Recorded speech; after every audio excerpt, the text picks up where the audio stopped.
नमस्कार दोस्तों, आप सभी लोगों का हमारे इस प्लेटफॉर्म पे स्वागत है।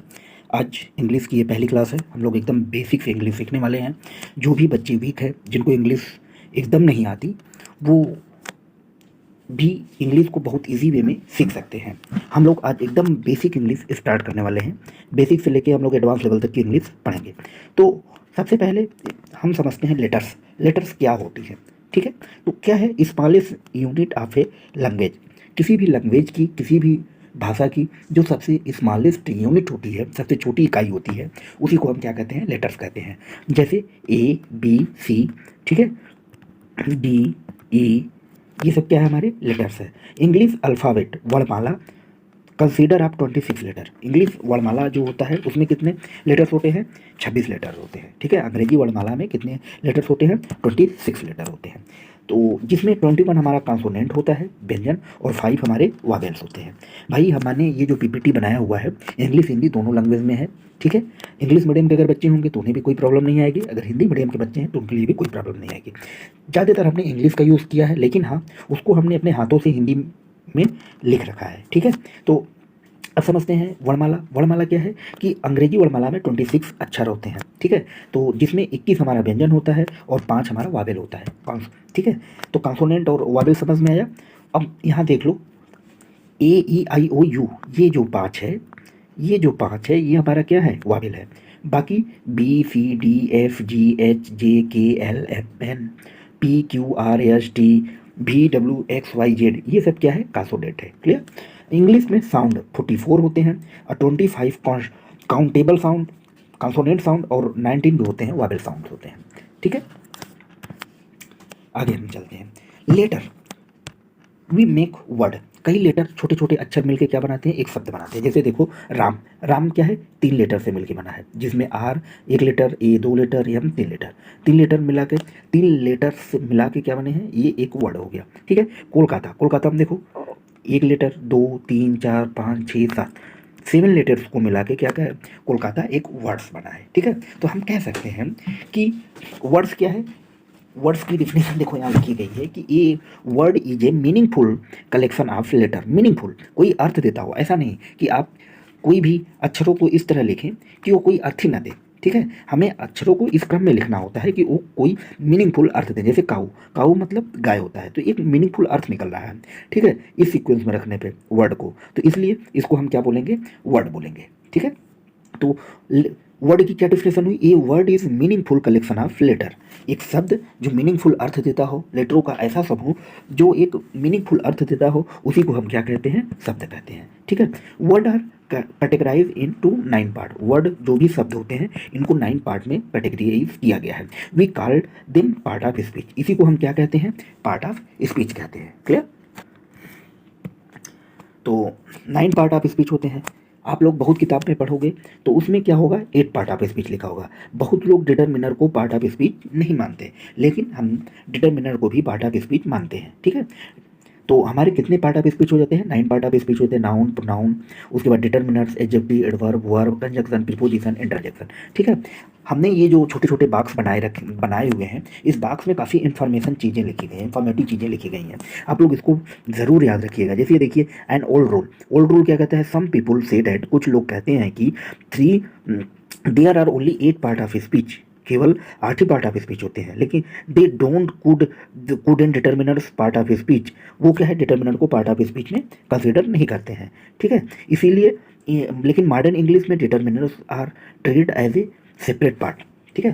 तो वही चीज़ हमने बता दिया कि डिटर्मिनर को क्या है कि पार्ट ऑफ स्पीच में कंसिडर नहीं किया जाता, इसीलिए लोग 8 पार्ट ऑफ स्पीच के पार्ट बताते हैं, लेकिन हम डिटर्मिनर को भी कंसिडर करते हैं, इसलिए मॉडर्न इंग्लिश में, इसलिए हम 9 पार्ट ऑफ स्पीच कहते हैं, ठीक है।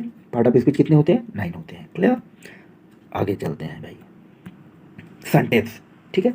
अभी हमने लेटर्स बताया, कई लेटर्स मिलके क्या बनते हैं, एक वर्ड बनते हैं, शब्द बनते हैं। उसके बाद कई वर्ड मिलके क्या करते हैं, सेंटेंस का निर्माण करते हैं, ठीक है। सेंटेंस देखो, शब्दों का वह समूह जिसका कोई अर्थ हो, उसी को क्या कहते हैं, सेंटेंस कहते हैं। सेंटेंस 2 चीज़ों से मिलकर बनता है, कोई भी सेंटेंस हो, उसमें एक होता है सब्जेक्ट, दूसरा होता है हमारा प्रेडिकेट। यही सब्जेक्ट और प्रेडिकेट को मिला के हमारा क्या बनता है, सेंटेंस बनता है। क्लियर।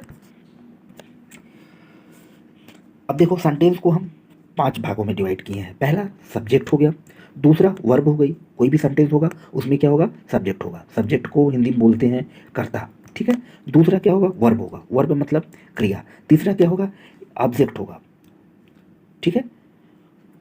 उसके बाद कंप्लीमेंट होगा, कंप्लीमेंट। अगला क्या होगा, एडवर्बियल होगा, मतलब एडवर्ब को ही एडवर्बियल बोलते हैं। यहाँ पे देखो हमने डिनोट कर रखा है, क्लियर। आगे देखते हैं सब्जेक्ट क्या होता है। समानतः एक सेंटेंस सब्जेक्ट से शुरू होता है। कोई भी सेंटेंस जो होता है वो सब्जेक्ट से शुरू होता है और सब्जेक्ट के बारे में कुछ जानकारी देता है, ठीक है। जैसे राम इज प्लेइंग, राम क्या है, हमारा सब्जेक्ट है। क्यों, क्योंकि ये जो सेंटेंस है, जैसे इज प्लेइंग, खेल रहा है, कौन खेल रहा है, राम, तो राम के बारे में जानकारी दी जा रही है, तो राम हमारा क्या होगा, सब्जेक्ट होगा। They will reach here tomorrow, अब यहाँ देखो सब्जेक्ट क्या होगा, दे होगा, क्योंकि ये जो सेंटेंस है, इस सेंटेंस में दे हमारा क्या होगा, सब्जेक्ट होगा। सब्जेक्ट इसलिए होगा कि दे के बारे में ये सारी इन्फॉर्मेशन दी गई है, ठीक है। उसके बाद देखो यहाँ हमने सब्जेक्ट का डेफिनेशन लिख रखा है। एक subject can be a noun और प्रोनाउन, सब्जेक्ट हमेशा क्या होगा, वो नाउन या प्रोनाउन होगा। और हमने क्या बताया था कि कोई भी सेंटेंस बनता है दो चीज़ों से मिलकर बनता है, सब एक सब्जेक्ट, दूसरा प्रेडिकेट, इसी से हमारा क्या बनता है, सेंटेंस, ठीक है। तो अगर ये हमारा सब्जेक्ट हो गया दे, इसके बाद जो बचेगा वो हमारा प्रेडिकेट होगा। इसको हम आगे में डिस्कस करेंगे, लेकिन हाँ ये समझो कि जो भी सब्जेक्ट होते हैं वो या नाउन होंगे या प्रोनाउन होंगे, क्लियर। आगे हम देखते हैं प्रेडिकेट, सब्जेक्ट के बाद predicate. A predicate must have a verb, कोई भी प्रेडिकेट जो होती है वो क्या होती है, एक वर्ब को अवश्य लेती है, मतलब उसमें वर्ब अवश्य होगा। हम सब्जेक्ट के बारे में जो भी बात करते हैं वह क्या कहलाता है, प्रेडिकेट कहलाता है। जैसे Ram is an honest person, अब देखो राम हमारा हो गया यहाँ पे सब्जेक्ट, बाकी जो बचा ये वो हमारा क्या होगा, प्रेडिकेट, क्लियर। उसी तरह डी हमारा हो गया सब्जेक्ट, उसके बाद जो बचेगा विल बी प्लेइंग क्रिकेट तुम्हारा, ये क्या होगा, प्रेडिकेट, ठीक है। वर्ब, वर्ब दो होती हैं, एक हेल्पिंग वर्ब होता है, एक मेन वर्ब होता है, ठीक है। उसके बाद object, complement, adverbial are part of the predicate. यहाँ पे देखो हमने क्या बताया था, सेंटेंस के हमने 5 पार्ट बताए थे, ठीक है। सेंटेंस को हमने 5 पार्ट में डिवाइड किया था, क्या, सब्जेक्ट, वर्ब, ऑब्जेक्ट, कंप्लीमेंट और एडवर्बियल। आप सब्जेक्ट को छोड़ दो, सब्जेक्ट हमारा क्या होता है, सब्जेक्ट होता है। सब्जेक्ट के बाद जितने बचते हैं वर्ब, ऑब्जेक्ट, कंप्लीमेंट, एडवर्बियल, ये हमारे प्रेडिकेट के क्या होते हैं, पार्ट होते हैं। अब तो क्लियर हो गया सब्जेक्ट और प्रेडिकेट, क्लियर। अब यहाँ आओ कुछ एग्जांपल हम लोग कर लेते हैं सब्जेक्ट प्रेडिकेट पहचानने का, ठीक है। जैसे देखो विराट, विराट हमारा क्या है, सब्जेक्ट है। प्ले क्रिकेट्स, ये हमारा क्या होगा, प्रेडिकेट होगा। प्रेडिकेट में जानते ही हो कि वर्ब हमेशा लेती है प्रेडिकेट, क्लियर। और सब्जेक्ट क्या होता है, सेंटेंस के बारे में, जो भी सेंटेंस हो, सेंटेंस में जिसके बारे में बात की जाए वही हमारा क्या कहलाता है, सब्जेक्ट कहलाता है। उसी तरह ही लिव इन दिल्ली, ये सब्जेक्ट हो गया, बाकी प्रेडिकेट हो गया। इस तरह हमने इसको डिफाइन कर रखे हैं, आप लोग इसको एक बार देख लीजिएगा, क्लियर। अब हम आगे चलते हैं। देखो, डू यू नो, क्या तुम जानते हो, इस subject is something called predicate, जो सब्जेक्ट होता है, subject is something called predicate, जो सब्जेक्ट होता है वो प्रेडिकेट के बारे में कुछ कहता है, ठीक है। भाई सब्जेक्ट, जैसे Virat play cricket, Virat cricket खेलता है, तो ये किसके बारे में कहा जा रहा है, जो प्रेडिकेट में जो चीज़ें कही जा रही है, जैसे प्ले क्रिकेट, क्रिकेट खेल रहा है कौन, विराट, ठीक है। तो वही बात कह रहा है कि जो सब्जेक्ट होता है, सब्जेक्ट जो है, प्रेडिकेट जो है सब्जेक्ट के बारे में बातें करता है। ऑब्जेक्ट हम समझते हैं, ठीक है, सब्जेक्ट समझ में आया, प्रेडिकेट समझ में आया। अब ऑब्जेक्ट की बात करते हैं। ऑब्जेक्ट भी किसका अंग होगा, प्रेडिकेट का अंग होगा, प्रेडिकेट में ही ऑब्जेक्ट आएगा। एंड ऑब्जेक्ट, ऑब्जेक्ट वो शब्द होता है जो किसी वर्ब के एक्शन को प्रभावित करता है, ठीक है। जैसे राम हिट मोहन, राम हिट कर रहा है किसको, मोहन को, तो यहाँ पे क्या है, वर्ब को प्रभावित कर रहा है, हिट मोहन किसको, मोहन को। आई ब्रॉट ए बुक, मैंने खरीदा एक, क्या, मैंने क्या खरीदा, बुक, ए बुक, तो हम किसको, वर्ब को प्रभावित कर रहा है, तो ए बुक क्या होगा, हमारा ऑब्जेक्ट होगा। And object can be a noun या प्रोनाउन, ऑब्जेक्ट भी क्या होता है, नाउन होगा या फिर प्रोनाउन होगा, ठीक है, clear. Do you know, a part from verb preposition also take object, some people called it complement, clear. I hope, मुझे उम्मीद है कि ये सारी चीज़ें आप लोगों को समझ में आई होगी। यदि अच्छा लगे तो लाइक शेयर सब्सक्राइब करना ना भूलें। मिलते हैं फिर नेक्स्ट वीडियो में, इसी के आगे कंटिन्यू करेंगे, तब तक के लिए।